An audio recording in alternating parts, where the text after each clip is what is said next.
Emang udah muncul. Halo guys, malam ini kita mau sharing-sharing. Aduh, salah. Aduh. Sharing-sharing soal mental health. Tunggu ya, aku nggak bisa. Hai semuanya. Wow, terima kasih ada yang udah kasih hati loh, padahal belum mulai. Jadi malam. Wow. Oh my gosh, hai. Hai Em. Apa kabar kamu? Baik banget loh. Aduh, aku deg-degan nih. Biar keren ada judulnya. Ya Allah, aku kayak dari tadi, gila, aku udah make upan dari 2 jam yang lalu. Karena aku Wow, takut telat. luar biasa, sangat Aku takut maksimal. miss. Gila, ini pertama kali loh aku live-livean BTW. Oh my god, so honored loh aku loh. Aku deg-degan So dari honored too, pagi. thank you Ya for ampun. having me. You're welcome, my pleasure. Oke Em, jadi kan kita hari ini bakal sharing-sharing nih Oke. soal mental health. Tunggu aku buka contekan aku dulu ya. Nah, Iya. ini kan kayak basic questionnya adalah, oh ya buat teman-teman semua yang mau nanya-nanya boleh langsung komen di bawah atau langsung komen di question box gitu. Nanya aja nanti kita jawab sebisanya gitu. Nah, Tin, aku tahu, BTW, aku tahu ini apa? nggak profesional banget, tapi aku boleh ambil contekanku bentar. Boleh. Bentar Boleh ya. dong, boleh banget. Gila, so unprofessional, sorry guys. I'm a Gak apa-apa noob. loh. Bentar ya. Yep. Oke guys, jadi sambil nungguin Emma ambil contekan, Emma itu teman kecil aku, teman dari kecil sampai sekarang. Iya, Jadi, bener. yes, jadi tapi sebelum masuk ke pertanyaan yang tadi, setelah aku pikir-pikir, kayak aku mau denger, kita semua mungkin mau denger dulu dari Emma, kayak apa ya, kayak pengalamannya Emma tentang mental health issue ini gitu. Pengalaman pribadi kamu kayak gimana sih? Kan kamu pernah ngalamin, pernah get through this gitu. Boleh nggak kayak sharing-sharing kisah kamu gitu? Oke, mungkin pertama-tama aku pingin disclaimer dulu nih. Jadi aku tuh bukan psikolog, I'm not a professional, dan juga I don't have any background di pendidikan psikologi kayak gitu. Jadi what I'm about to share itu tuh bener-bener pengalaman pribadi aku banget. Yang apa ya, jadi kayak please guys, gue bukan ahlinya gitu, tapi I have this big heart untuk isu ini gitu, karena menurut aku the more kita tahu dan teredukasi tentang bagaimana kita maintain jiwa yang sehat gitu, mental health, dan kita tahu cara, misalnya symptoms ketika kayak kita lagi ada di masa-masa yang sulit, itu bakal jadi lebih better banget kayak gitu kan. Nah, jadi kayak where to start ya? Apa ya? Oke, mungkin dari ini kali ya, background aku kali ya. Aku tuh siapa? Buat Iya, yang nggak boleh. tahu. Jadi aku tuh Emma. Banyak yang kenal mungkin dari Makna, banyak yang mungkin kenal dari tulisan-tulisan aku, banyak yang mungkin kenal juga dari gereja kayak gitu. Aku pribadi itu lahir di seperti yang di postnya The Potter and His Clay. Jadi aku tuh memang lahir dari keluarga yang sudah melayani. Papaku currently sekarang adalah wakil gembala dari salah satu gereja di Jakarta Selatan. Terus we spend most of our days itu memang melayani kayak gitu. Jadi kalau dibilang born and raised in church, iya sih. Iya banget sama Titin tuh berdua kita. Betulnya aku sama Titin udah kenal lama banget guys. Parah. Dari masih imut-imut banget. Terus kita ngobrol tuh harus live dulu gitu ya Tin? Iya ya ampun, Kita kita ngobrol. kayak udah lama nggak kecap, terus sekali kecap kayak ditonton banyak orang ya. Iya makanya kayak wow, social media nowadays gitu. Anyways, jadi kayak memang dari dulu aku kehidupan background aku seperti itulah. Nah, pertama kali aku mulai tahu ada sesuatu yang salah atau ada sesuatu yang this is a little off nih di daerah my mental health itu tuh honestly sebenarnya dari kuliah. Jadi pas kuliah itu tuh aku biasalah kayak stres-stres kuliah gimana sih gitu kan. Kayak pasti orang-orang pada kayak ngalamin hal yang sama. Cuman case-nya di aku adalah aku tuh dari SD sampai lulus kuliah tuh homeschool.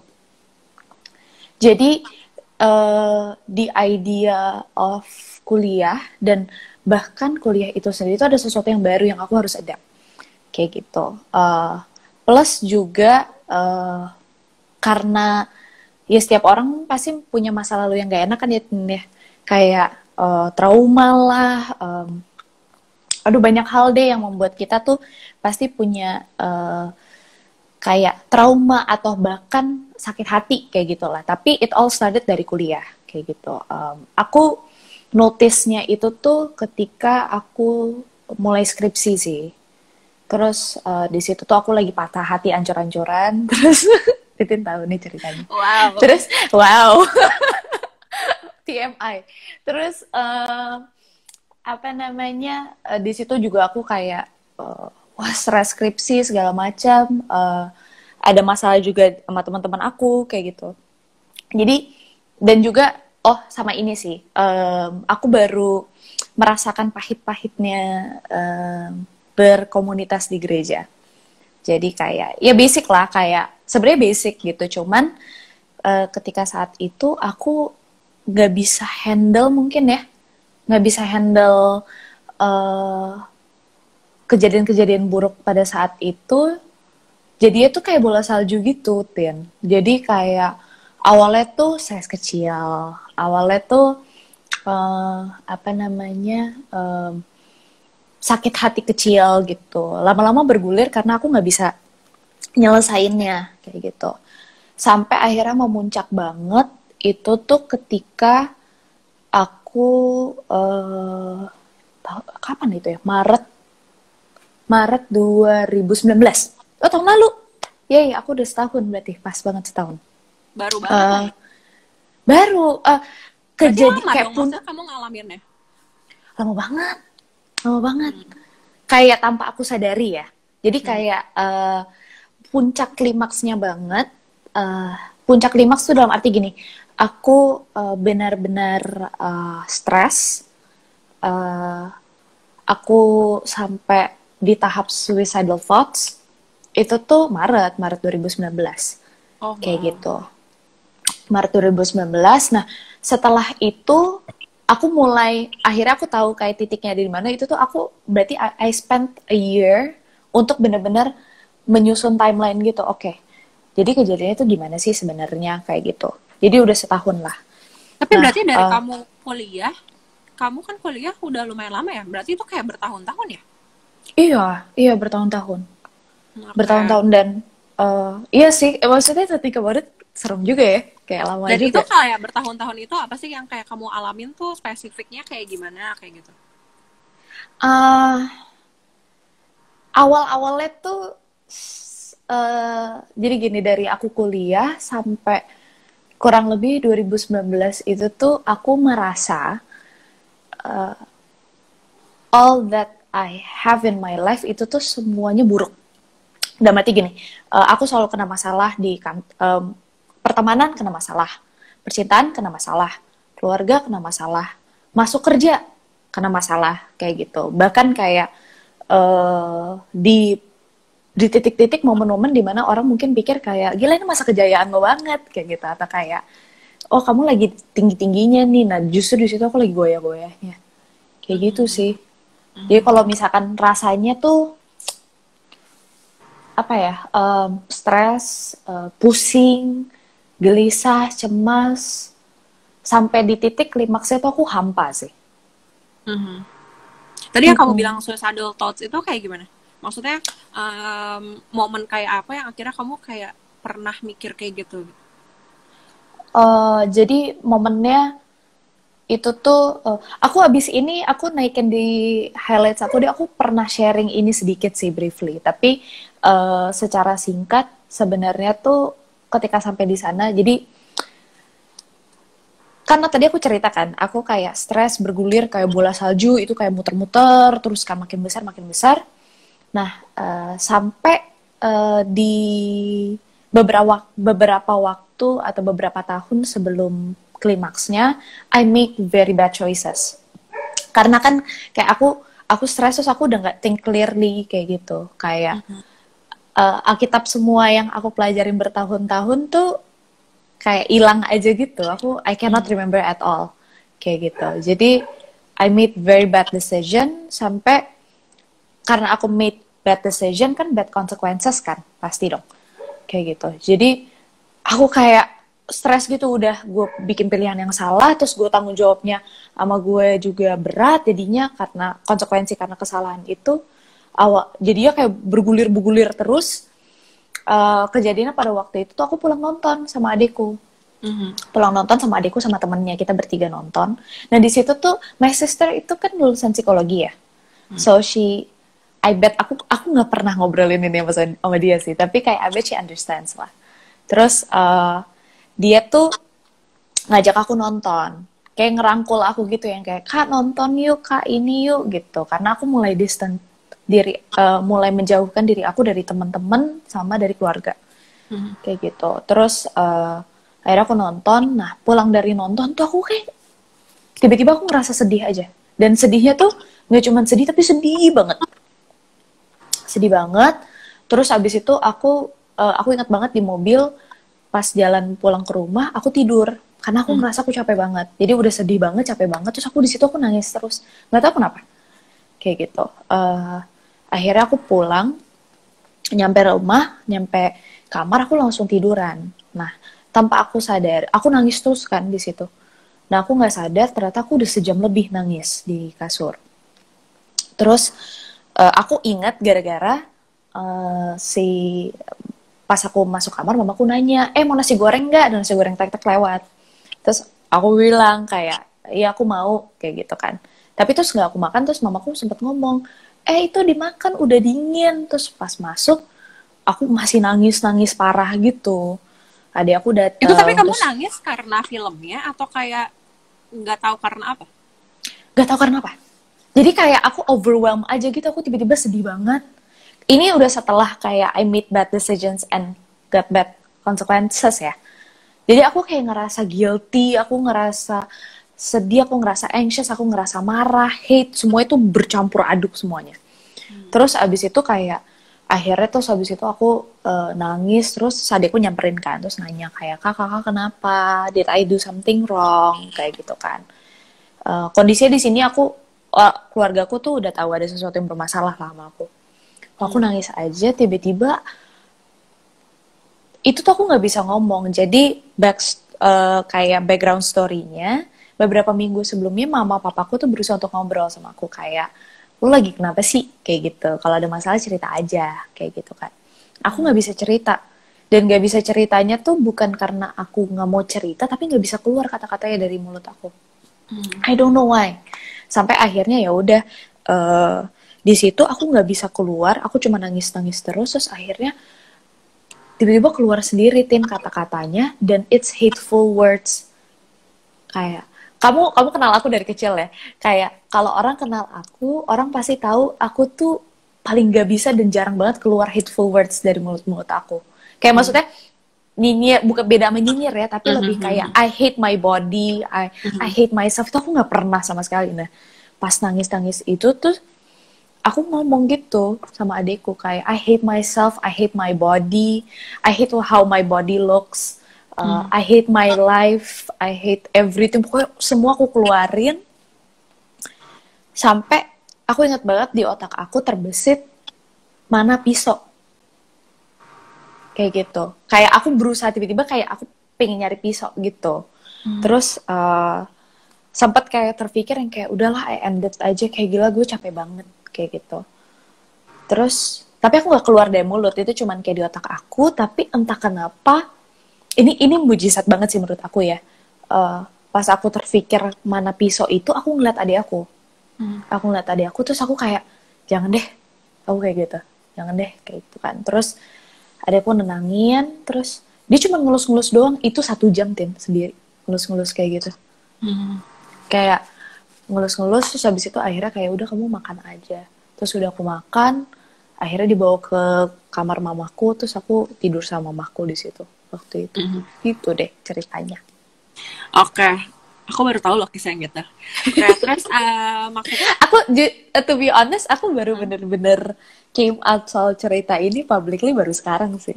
Maksudnya aku cerita ini sama orang-orang thank terdekat. you so much. Thank Sama-sama. you loh. Nah,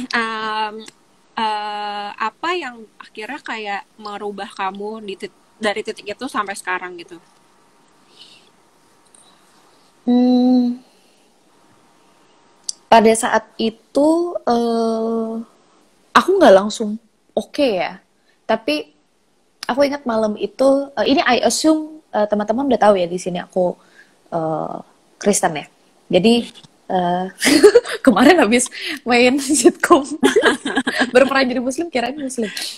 Aku Kristen, anyways. Terus aku ingat banget pas aku tidur, kayaknya subuh-subuh deh. Aku tuh berasa ada yang megang kepala aku gitu, terus kayak bisik-bisik doa-doa gitu.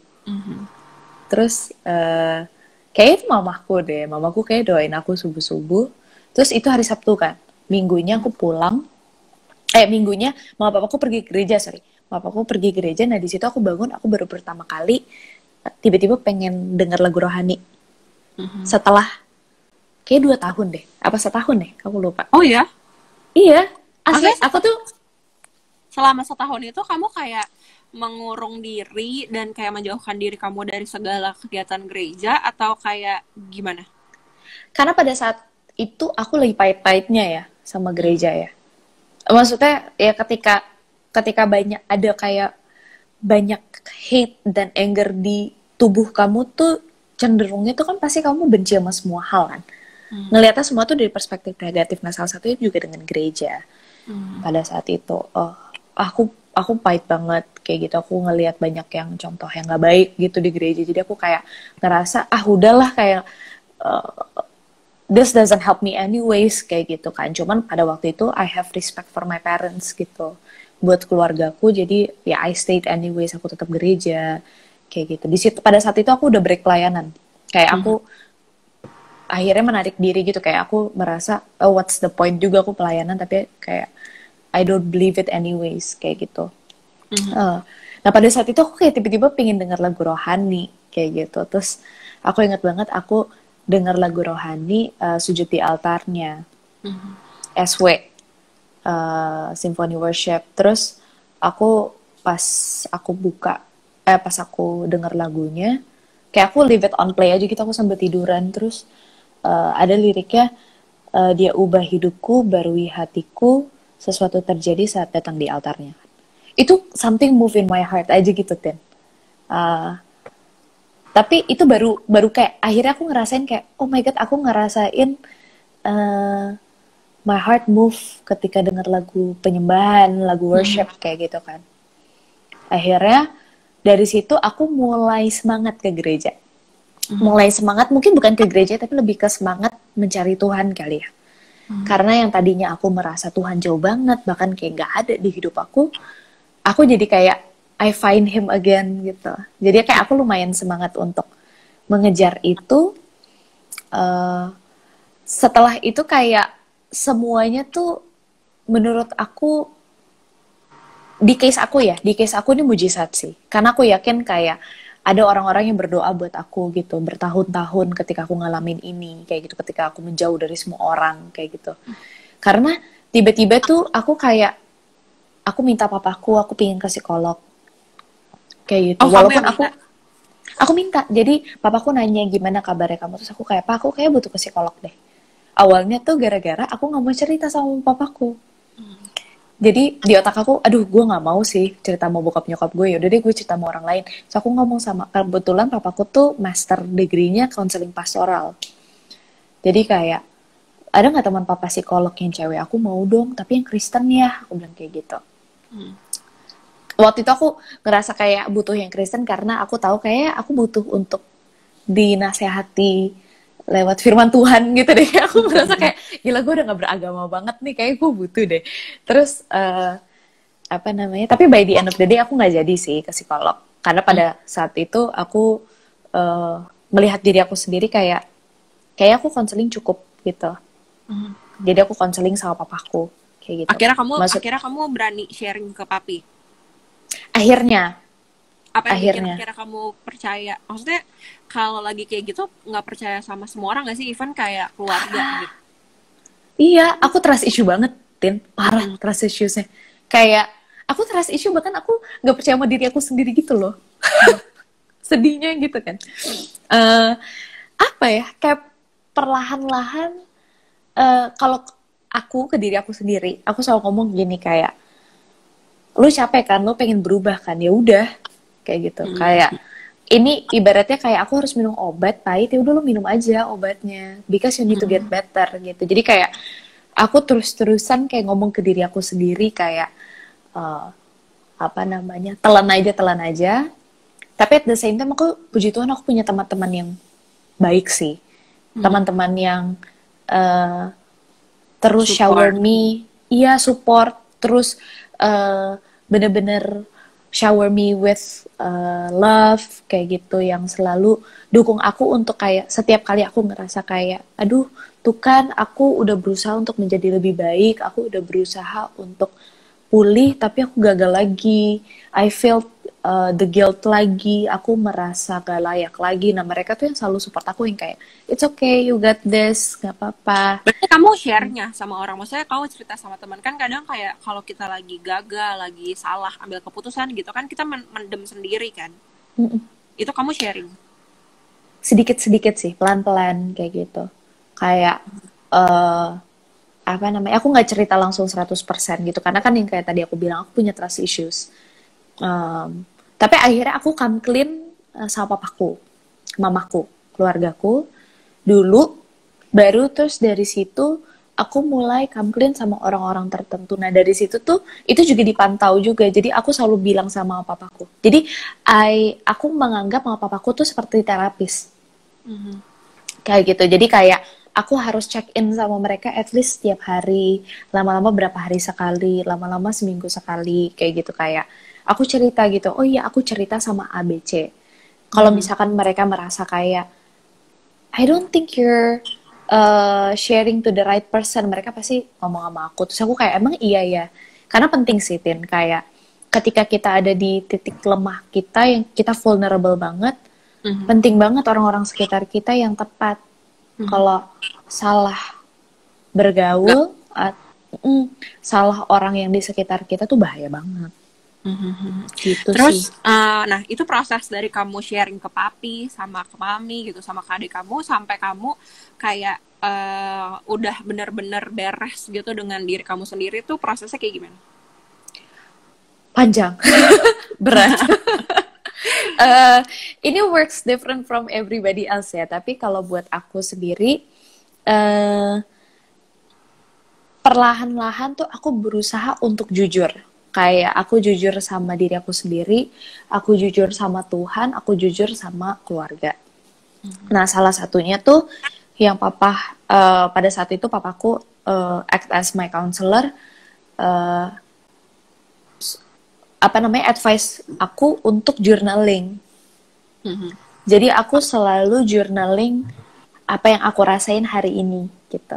Kalau aku nggak journal, aku cerita gitu. Kayak kan papaku hampir setahun itu kan jemput aku pulang kan, jadi di mobil tuh selalu ngomong kayak, dan aku tuh dari kantor ke rumah tuh kayak bisa 1 jam, jadi kayak dia selalu, itu tuh momennya kita, ibaratnya itu momen konselingnya tuh di situ, kayak dia nanya kayak hari ini apa yang kamu rasain. Nah di situ aku berusaha untuk aku jujur, aku ngomong apa, kayak kalau misalnya aku bilang kayak iya aku merasa gagal hari ini, aku ngomong gitu, berusaha jujur. Tapi titik baliknya aku banget pada saat aku sakit sih. Waktu itu aku sakit paru-paru tahun lalu, Agustus tahun lalu. Itu kayak titik baliknya aku, karena aku bener-bener ngerasa ditolong sama Tuhan pada saat itu. Jadi kayak aku di rumah sakit inkubasi 3 hari. Kok inkubasi? Apa sih namanya? Opnam. Iya, opnam. Tapi kayak diisolasi. Isolasi gitu, inkubasi sih, diisolasi. diisolasi 3 hari. Nah di situ aku kayak gila, aku kayak di tubuh yang baru gitu loh. Kayak ya, semua itu berasa baru gitu. Itu tiba-tiba Jadi aja gitu. sebenarnya mungkin proses ya tanpa aku sadari. Tapi I guess that's where the miracle hits me gitu. Kayak percaya Tuhan atau nggak percaya Tuhan, ketika kamu menjalani proses pemulihan, kamu pasti pulih. Tapi yang membedakan kuasa Tuhan sama uh, a normal thing happen adalah kayak mujizat yang gak make sense itu kan. Nah itu tuh aku ngalamin pas aku sakit Agustus itu, dan 3 hari kayak perspektif aku berubah. Aku sesimpel ini sih, aku ngelihat kaca, aku nggak ngelihat kayak Emma yang gagal dan Emma yang aduh bodoh banget lo kayak stupid decision kemarin-kemarin kayak gitu. Tapi lebih aku ngeliat Emma kayak wow, ini Emma yang sudah bertumbuh, kayak I see good things in myself. Nah di situ titik aku tahu kayak kamu berubah ya. banget Tapi banget itu banget. berarti beneran terjadi kayak apa ya? Kayak lumayan kayak balikin telapak tangan gak sih karena momen di rumah sakit itu gitu? Atau emang itu kamu setiap hari latih untuk melihat diri kamu dari perspektif yang positif gitu? Setiap hari latih. Setiap hari latih. Aku sampai sekarang bahkan kayak aku punya secret second account yang khusus banget untuk the good things that makes me that reminds myself sama Tuhan, dan reminds myself tentang diri aku sendiri. Hal-hal baik tentang diri aku sendiri atau yang bisa membuat aku bertumbuh lebih baik lagi. Kayak gitu. Terus jadi dari situ ya I keep reminding myself gitu, kayak berusaha untuk punya perspektif atau mengambil keputusan untuk ngelihat dari perspektif yang positif kayak gitu. Tapi at the same time aku juga ngejalanin masuk di situ. Terus habis itu aku kayak memelihara lingkungan aku juga yang sehat. Terus habis itu aku belajar untuk at least aku punya satu orang gitu. Kalau aku nggak bisa punya terapis, at least aku konseling lah beberapa kali sebulan kayak gitu, untuk keluarin aja gitu apa yang ada di hati aku, apa ada yang di pikiran aku. Kasusnya sekarang karena karantina sih setiap hari ya. Setiap hari jadinya. Tapi at the same time aku juga nggak menutup, ini honest ya, maksudnya bukan rohanian, tapi aku juga nggak menutup tangan Tuhan untuk bekerja di diri aku juga sih. Gitu. Itu tapi kan kayak ini kenapa ya, aku nggak tahu kenapa aku gede banget di sini. Soalnya kamu Kayak tadi kan Zoom. pakai Oke, aku pakai itu lagi aja biar aku jadi kecil. Oke, aku mau nanya kayak kan nggak, aku tahu keluarga kamu tuh very supportive ya. Nggak semua orang punya keluarga yang sesuportif itu gitu. Apalagi kalau udah soal mental health, kayak kitanya stres tapi kayak sekitar kita tuh nggak ngerti gitu kalau kita butuh dikonsul, butuh ditenangin kayak gitu. Malah mungkin pressure datang dari keluarga gitu. Itu menurut kamu gimana? I cannot speak untuk teman-teman yang punya keluarga dengan kondisi yang berbeda ya, obviously. Tapi aku bisa, kalau aku put myself in your shoe gitu, mungkin ada yang nonton.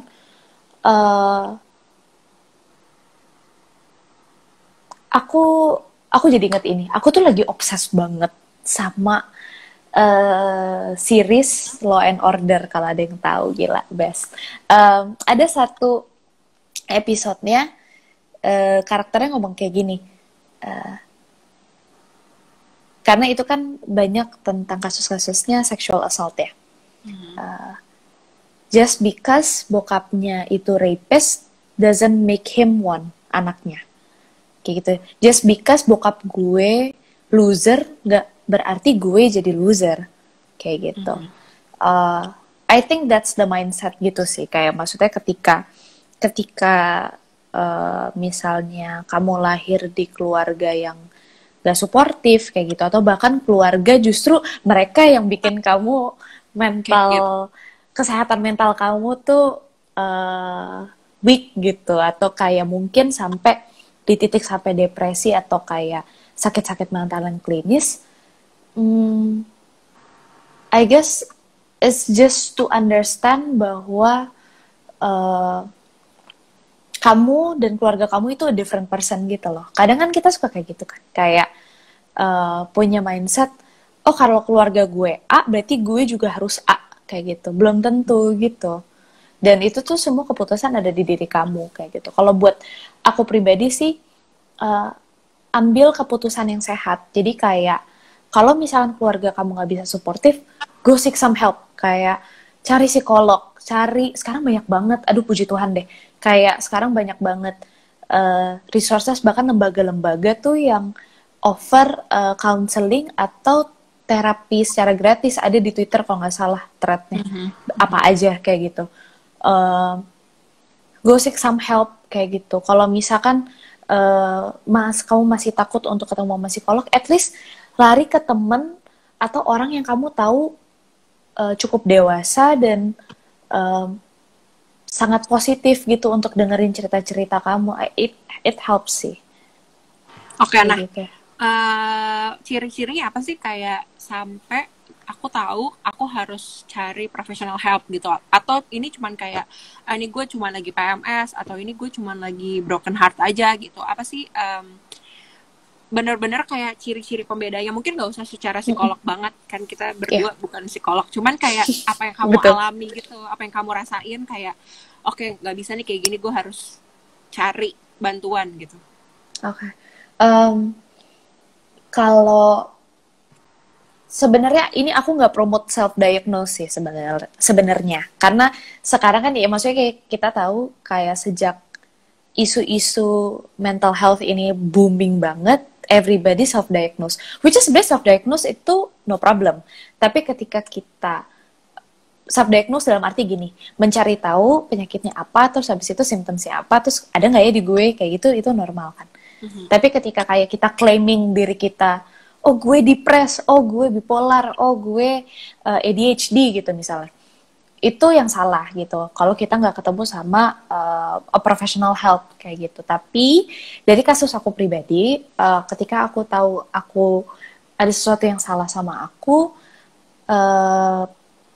pertama tuh aku filled with negativity sih. Itu kayaknya ciri-ciri pertama dan basic banget gitu.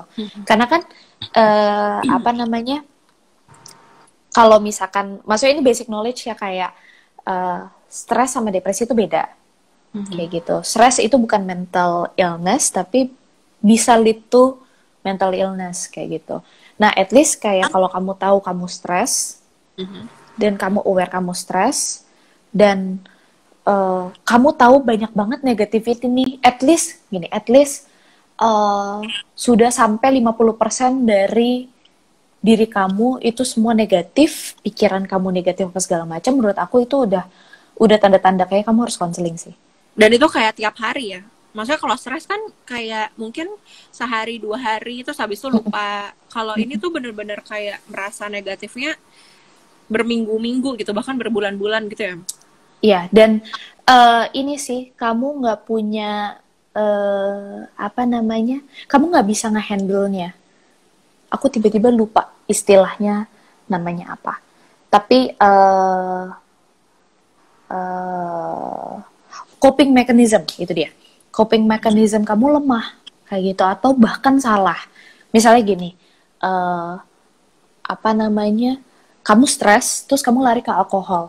Menurut aku itu udah salah, gitu. Karena supposedly nggak seperti itu, gitu. Ketika kayak kamu ada masalah, gitu ya?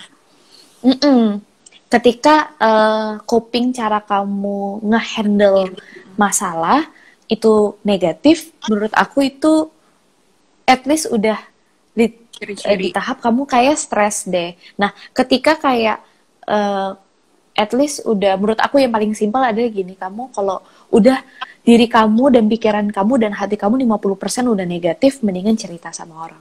Kayak mendingan seek help gitu. Jangan di pendam. pendem atau kayak I can handle this kayak gitu sih. Kadang Itu yang kayak pertama. ada rasa takut gak sih, Em? Kayak dijudge sama orang, kok anak Tuhan kayak gitu. Ini banyak banget gak sih kayak orang-orang yang mungkin hidup di gereja gitu, yang kayak dikelilingi oleh orang Kristen gitu. Terus once ngalamin kayak apa ya, stres, depresi, kecewa, marah gitu. Takut banget gak sih kayak buat dijudge, kok lu anak Tuhan tapi lu kayak gitu sih gitu. Ini aku pengakuan dulu ya. Dulu ya, aku tuh suka ngeliat orang-orang yang kayak, ih, kok stres sih kan anak Tuhan. I Mhm. was salah satu orang dari orang-orang itu yang berpikir Mhm. gitu. Karena buat aku pribadi, dulu ya, ketika aku masih lugu dan belum masih Kenal suci, pahitnya hidup ya. belum mengenal pahitnya hidup, aku tuh melihat gini, it doesn't make sense. Lo anak Tuhan banget, lo deket banget sama Tuhan, tapi kok lo negatif? Which is true. Maksudnya kayak if you think about it, ya juga ya, kayak gitu. Lo sangat dekat dengan sumber segala sesuatu yang baik, tapi yang lo lihat semua negatif. It doesn't make sense, kayak gitu kan. Tapi kenyataannya it's normal. It's normal banget. Dan menurut aku stres bahkan sampai mental illness tuh nggak ngelihat status sih, nggak ngelihat kamu orang kaya, orang miskin, jahat, baik, suci, berdosa, anyone bisa kena dan bahkan bisa mengalami stres. Menurut aku itu sih kayak benar-benar harus dipisahin uh, status kerohanian sama status kesehatan mental kita kayak gitu, jangan dikait-kaitin sih. Jadi apa ya, belajar untuk kayak kasarnya bodo amat ya, maksudnya kayak ini gue yang ngalamin, gue ibaratnya ini gue yang ngalamin, gue butuh bantuan, kayak I don't care what you say tapi gue butuh bantuan gitu, mungkin gitu ya nggak. Lumayan iya, iya bener sih kayak how you say it memang bener kayak lumayan bodo amat gitu kayak uh, karena kan hidup kan yang jalanin kita sendiri kan Tian, kayak itu at least itu yang ada di pikiran aku ketika aku akhirnya bodo amat gue harus menjadi better, dan itu aku I really try to be better kayak dengan semua energi yang aku kayak pada saat itu aku masih pahit banget sama gereja, tapi aku cemplungin diri aku balik lagi pelayanan kayak gila, aku berusaha banget gitu. Lumayan harus bodo amat sih karena di pikiran aku tuh gini, hidup kan gue yang jalanin, ini tubuh gue, kalau yang rugi nanti gue sendiri gitu, kayak nggak ada orang lain di sini yang bisa merasakan pahit-pahitnya gue. Iya sih bisa berempati, tapi kan mereka nggak ngerasain kayak gitu. Jadi uh, rule number one memang sometimes you just have to cuekin dan gak care sama apa yang orang ngomongin sih tentang diri kita. Ini ada Sometimes ya. ini ada pertanyaan ya, kayak dari Play Do Fun. Kak mau nanya dong, gimana kalau kita pada dasarnya itu udah biasa mendem dan gak percayaan sama orang lain sekalipun itu keluarga sendiri? Aku orangnya mendem. Tanya Titin. Kelihatannya aja ya ekstrovert ya. Kelihatannya aja kayak hai, tapi aduh, I get this a lot sampai gumoh. Setiap orang tuh punya karakter dan temperamen yang berbeda-beda kan. Bahkan personality. Kalau kalian punya kesempatannya, tes deh 12 karakter, foto karakter atau 16 personalities. Menurut aku itu helps banget untuk at least kita tahu tentang diri kita sendiri. Untuk jadi lebih baik ya. Kalau pada dasarnya kamu memang tertutup dan gak percayaan sama orang lain, menurut aku tertutupnya itu kayak normal sih. Nggak semua orang tuh lahir pada dasarnya tuh kayak bisa vulnerable depan orang. Tapi ada baiknya untuk dilatih vulnerable itu, because being vulnerable dan terbuka itu tuh adalah kekuatan sebenarnya. Kayak you have to understand that gitu, dan belajar untuk punya perspektif itu. Nah, tapi gak percayaan sama orang lain, I guess itu ada kaitannya sama trauma dan mungkin kamu pernah ngalamin hal buruk gitu tentang terbuka sama orang lain gitu. Makanya jadi kayak gue nggak percaya sama orang lain gitu karena ya Pernah kecewa. ketidakpercayaan.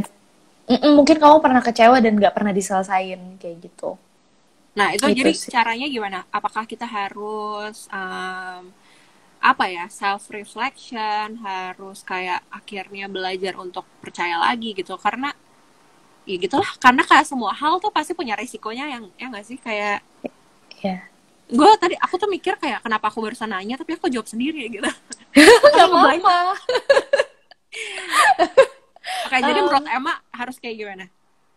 Eh, Bahkan aku sekarang baru ingetin kita tuh dulu tuh sering banget tahu ngomongin soal percaya sama orang ini kalau kamu inget. Masa? Lupa loh aku. Lah, iya tahu. Oke. Kita sering dikecewain ya Tin dulu bagaimana Oh, sih? wow, wow, wow. Wow. Oke. Eh, iya. Mungkin iya pada pada akhirnya kayak ketika kamu nggak bisa terbuka sama orang, kamu harus belajar terbuka. Dan mungkin eh, sebelum belajar percaya sama orang lain, mungkin belajar untuk memaafkan kali ya. Kayak itu satu hal yang aku belajar sih dalam journey aku yang dan sampai sekarang tuh berusaha untuk maintain my mental health adalah belajar untuk nge-observe akar dari semua masalah itu sih. Jadi kayak misalnya gini, aku nggak percaya sama orang, aku nggak percaya sama orang. Oke, akarnya apa? Kenapa aku nggak percaya sama orang? Oh, karena aku pernah dikecewain. Oke, kenapa kok aku masih hold on sama kekecewaan itu ya? Oh, ternyata aku belum maafin. Kayak gitu. Jadi mungkin akarnya mungkin kamu harus belajar untuk memaafkan orang itu kali ya. Memaafkan orang It's itu dan memaafkan diri sendiri ya nggak sih? Wes. betul, betul. Intinya harus memaafkan. Oke, oke. Nah, terus ini kan kayak lately ya, karena lagi dibahas banget soal isu mental health gitu. Jadi banyak banget orang-orang yang apa ya, yang akhirnya ketahuan kalau dia tuh punya mental health issue gitu. Mm-mm. Menurut kamu apa sih faktornya kenapa banyak anak muda yang kayak gampang stres, gampang depres kayak gitu? Hmm, ini to be honest, aku mungkin nggak bisa ngejelasin dan secara detail seperti psikolog menjelaskan ya. Tapi based from my experience, sebenarnya dan lewat apa yang aku pelajari tentang kesehatan mental ini, banyak orang stres itu because ya dunia ini kayak it's messed up man, kayak maksudnya kita tinggal di dunia yang sangat amat nggak perfect and we have to be honest about it kayak gitu. Kita semua pernah terluka, kita semua pernah kecewa gitu. Pernah gagal apalagi. Tapi satu sisi juga hati-hati juga sama tren sih. Karena manusia itu kan punya kecenderungan dia akan ngikut sesuai yang dikasih tahu kan. Misalnya kayak jangan lihat ke kanan terus dia lihat ke kanan. Yang kayak gitu kan. Jadi hati-hati juga sama tren gitu. Kalau aku ngeliat tuh sama kayak gini Tin. Ketika orang lagi masa pilpres, semua orang tuh jadi kayak gila ini banget sama politik, melek politik banget. Tapi ketika ya kan kayak maksudnya misalnya aku nggak pernah interest sama politik setiap hari, tapi pada saat pilpres aku kayak wah Kayak berasa smart paham banget. parah kayak gitu kayak pejabat kayak gitu kan. Tapi ketika sama halnya dengan kasus mental health ini, kayak ketika kamu memang if you are fine dan kamu mendengar banyak terpapar dengan info-info tentang mental health ini, lihatnya tuh dari sisi edukasi kayak gitu, kayak you educate yourself untuk misalnya membantu teman kayak gitu. Tapi it's not a trend gitu. Itu mungkin ya satu hal yang masih di highlight banget, mental health itu bukan tren. Jadi Itu maksudnya adalah bukan, jadi maksudnya bukan kayak ngaku-ngaku kalau kayak gue depres deh gitu ya. ya, itu sih. Itu yang salah banget. Dan actually lama-lama lo bisa jadi depres gitu. Karena Bener. awalnya ngikut tren, lama-lama depres beneran. Kayak gitu. Jadi, it's actually, mental health itu tuh sesuatu yang sangat sangat penting dan sangat membahayakan loh. Kayak, ini makanya kenapa pada awal aku lumayan takut sih sebenarnya untuk self proclaim ini, ibaratnya self proclaim ya tanda kutip. Tapi akhirnya aku memutuskan untuk kayak I'm an advocate for this, karena dari apa yang aku rasain, aku tuh puji Tuhan aku nggak sampai sakit mental yang klinis kayak gitu, tapi sampai di breakdown, mental breakdown yang segitunya aja tuh, gila gue udah ngerasa sangat dirugikan gitu, karena I don't know, karena aku nggak punya pemahaman yang benar bagaimana aku nge-maintain kesehatan mental aku gitu. Jadi makanya aku lumayan gembor-gembor soal ini, karena kita penting untuk kita educate ourselves, tapi bukan artinya itu jadi tren gitu, karena most of crime cases pun itu tuh faktornya juga awalnya karena dia punya masa lalu yang buruk. Jadi kayak seorang pembunuh mungkin dia punya trauma atau kayak punya masa lalu yang menyakiti dia, makanya dia jadi berbuat yang tidak baik seperti itu kan. Kayak Joker ya. Kayak Joker, iya persis. Tapi bukan artinya apa namanya ketika kamu misalnya kayak kasus Joker gitu. Kalau misalkan Bukan Joker, nggak sih? iya, Joker tuh menurut aku film itu aku suka banget karena itu menunjukkan salah satu dampaknya if you don't seek for help. Gitu sih. Kayak you can go wrong, kayak off banget kayak Joker. Tapi andaikan pada saat itu Joker ketemu sama psikolog atau terapis yang benar. Karena pada saat itu kan dia ketemu sama terapis, tapi kan terapisnya juga ngaco kan.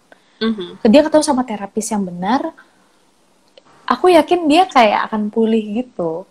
Dan jangan jadi excuse gak sih, kayak kadang kita mengexcusekan apa ya, sifat-sifat buruk kita, pelampiasan yang buruk kita, karena kayak kita merasa ya gue dulu punya trauma, punya apa, jadinya kayak pengen dimaklumi gitu ya nggak sih Em? Iya. Satu hal iya benar sih. Satu hal itu benar sih, kayak itu yang aku pelajari karena pas awal-awalnya tuh ketika aku tahu ada sesuatu masalah sama aku lumayan pakai itu as excuse. Kayak gitu. Tapi lama-kelamaan aku belajar sih. Kayak nggak bisa. Kayak maksudnya, yes, it is a fact. Tapi we make our own choices gitu. Itu yang harus disadarin sih. Kayak apa? Kayak masalah boleh buruk, tapi kayak kita bertanggung jawab atas diri kita, masa depan kita sendiri ya nggak sih? Kayak apa namanya? Selalu ingat kalau Tuhan percayain hidup ini sama kita, berarti kita yang handle kayak gitu. Unless kita robot, iya itu Tuhan yang handle. Tapi kan sama tubuh ini kita yang ngejalanin kan, ini semua keputusan kita kan gitu. Betul. Makanya harus punya good conscience apa segala macam. Tau gak sih, tinggal 10 menit lagi, gak nyangka gak sih? Lanjut apa? Kayak kok baru bentar gitu ngobrolnya. Iya asli, bener. Nah ini apa ya, mungkin ini basicnya. Kalau misalnya kamu bisa speak up sama teman-teman di sini gitu, atau nanti sama teman-teman yang bakal nonton, kayak kamu mau kasih tau apa sih ke mereka biar mereka tuh nggak gampang depres, biar mereka tuh punya healthy mental health gitu. Ini aku sampai catat ada catatan pada waktu itu supaya aku nggak ngalor ngidul. Dicatat guys. Karena aku nyatet juga.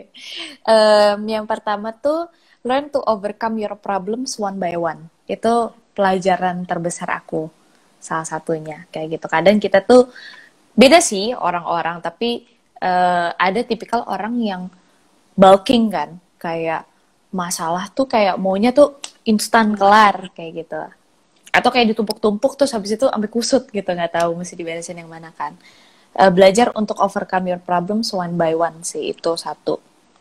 Terus belajar untuk membiarkan negativity yang ada di kamu tuh mengalir keluar. Itu sih.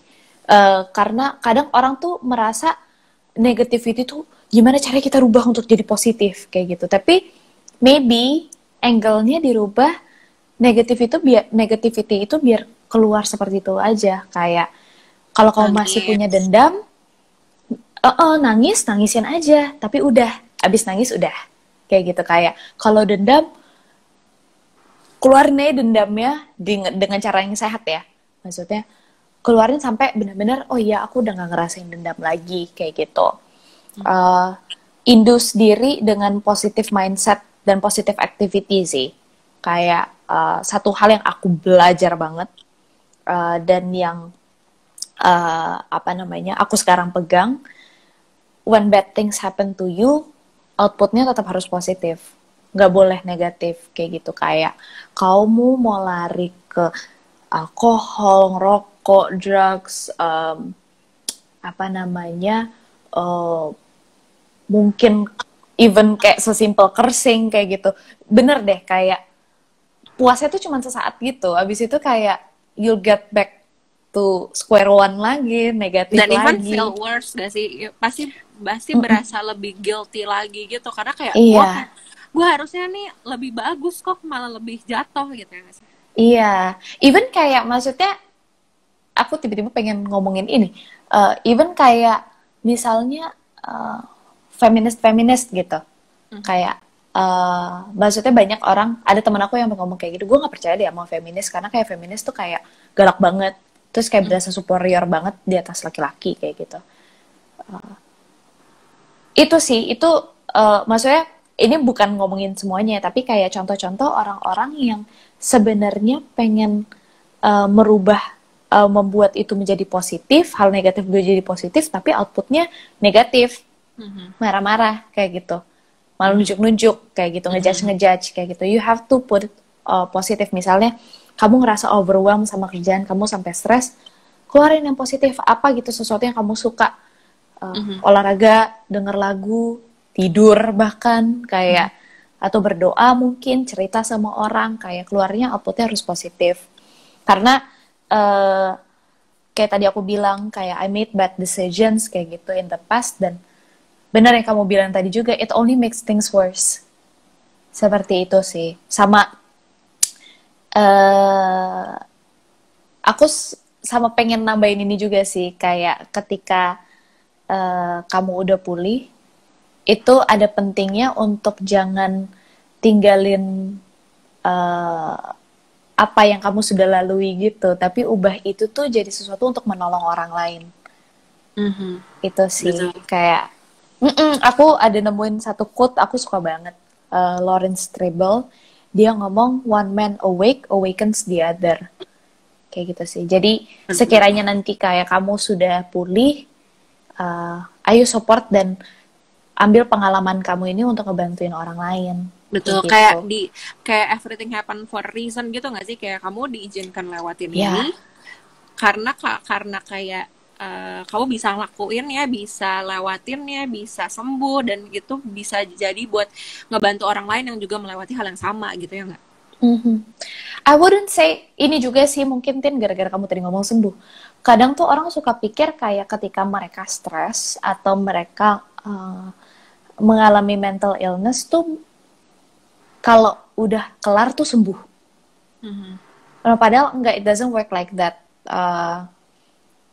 Yang ada tuh pulih. You get better every day. Kayak gitu sih. Jadi apa namanya? Ya kamu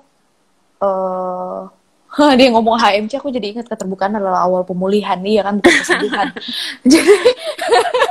jadi ya you get better every day kayak gitu, you get stronger every day gitu. Jadi kayak itu selalu proses, dan maksudnya sekarang pun aku juga masih ada di proses itu kayak gitu. But I'm so much better than yesterday kayak gitu sih. Tinggal 6 menit lagi kayak kok cepet banget. Cepet banget. Oke, pertanyaan terakhir kali ya. Ini gimana caranya kalau kita punya teman yang depres? Tadi aku juga baca ada yang nanya kayak gitu. Dan itu juga pertanyaan dari aku, kayak gimana sih kalau teman kita nih yang lagi ngalamin depresi, kita tuh harus ngapain sih sebenarnya gitu? Ini depresi, BTW aku make things clear ya, kayak kalau misalkan harus ngebedain antara depresi sama stres sih. Itu simptomnya banyak sih di website terpercaya ya, bukan Google forum-forum, tapi terpercaya gitu. Atau you can ask kayak a doctor away gitu untuk tahu apa namanya simptomnya. Tapi ketika kamu ketemu sama teman yang either stress, depressed, atau kayak mental ill lainnya, kamu harus jadi sumber positif untuk mereka sih. kayak gitu. Kamu harus jadi uh, sumber kasih untuk mereka, dan kalau you will know gitu, kayak jadi listening ear aja untuk teman kamu gitu, ketika kayak teman kamu cerita dan kamu tahu, kamu dengerin aja kayak gitu. Karena pada akhirnya tuh biasanya kita tuh tahu jalan keluar untuk diri kita sendiri gitu. Dan FYI counseling itu tuh basically itu kayak nge-guide kamu untuk menyelesaikan your own problems. Jadi dengerin mereka, kayak jangan ngejudge apapun gitu. Mungkin kayak menurut kamu gak make sense pemikirannya mereka, dengerin aja. Dan kalau kamu ngerasa kayak oke, gue ini kayaknya nggak bisa gue handle, atau kok nggak kelar-kelar nih masalah dia, refer ke profesional. Kayak menurut aku itu satu mindset yang kita mesti ubah sih, apalagi sebagai orang Indonesia. Kamu ke psikolog atau ke terapis tuh nggak berarti kamu orang gila. Betul, gitu. betul. Tapi kamu justru menjadi, menurut aku, orang yang paling waras karena kamu tahu kamu sakit kayak gitu. Jadi kamu berusaha ketemu sama profesional untuk dipulihkan, seperti itu. Nih terakhir banget ada tanya dari Cila, kalau tipikal orang yang nggak mau open up gimana? Kayak dia nggak cerita, tapi kita tahu dia tuh sebenarnya stres gitu. 3 menit. Aduh, oh my god, iya, doain aja sih. Langsung cepet-cepet. Doain aja. Satu, itu bener sih, doain aja. Dan sabar sih. Sabar. Pokoknya make yourself available ke dia, kayak gitu. Pada akhirnya, pasti dia akan reach out to you karena dia tahu kamu ada buat dia. Kayak gitu sih. Sabar ya. Oke, thumbs up buat di endingnya, kayak kamu pengen encourage apa sih buat teman-teman semuanya? Mental health itu tuh important banget. Jadi jangan sepelein, tapi at the same time jangan juga dilebay-lebaykan kalau memang tidak seperti itu. Anyways, kayak kita tuh manusia bersosial, jadi kayak kita butuh satu sama lain, be there for one another. Terus kalau kamu memang membutuhkan bantuan, go seek help. Kayak jangan peduli apa kata orang, kayak atau kayak gengsi atau apa. Kayak hidup ini tuh cuman sekali, kamu ngejalanin hidup kamu sendiri, ya harus dimaksimalkan, dan kamu deserve untuk ngedapetin semua keindahan dalam hidup ini. Jadi jangan sampai you missed out. Kayak gitu sih. Terakhir banget 1 menit. Apa ayat favorit kamu yang kamu pegang banget dari dulu sampai sekarang? Mazmur 101 ayat 6. Itu nggak dari dulu sampai sekarang sih, tapi itu aku my innermost circle are the ones who is pure and godly. And they are the ones who I allow to minister to me. Kurang lebih ayatnya seperti itu. Mazmur 101 ayat 6. Yes. Oke. Thank you Emma buat malam hari ini. Ih, asli loh, kayak kok cepet banget. Gak bisa nih kayak gini. Ntar kita bikin lagi ronde 2. Yes, thank you juga Emma udah sharing-sharing buat kita semua. Semoga ini kayak inspiring, atau setidaknya ada yang bisa kalian petik gitu buat teman-teman semuanya. So stay healthy, apalagi di masa-masa kayak gini penting banget untuk punya clear mind, punya clear health mental. Ya gitu. Oke, thank you Emma. Salam buat Mami, Papi, Cis, dan Abang. Sama-sama, kamu juga. Salam buat semua. Thank you, bye-bye. Bye.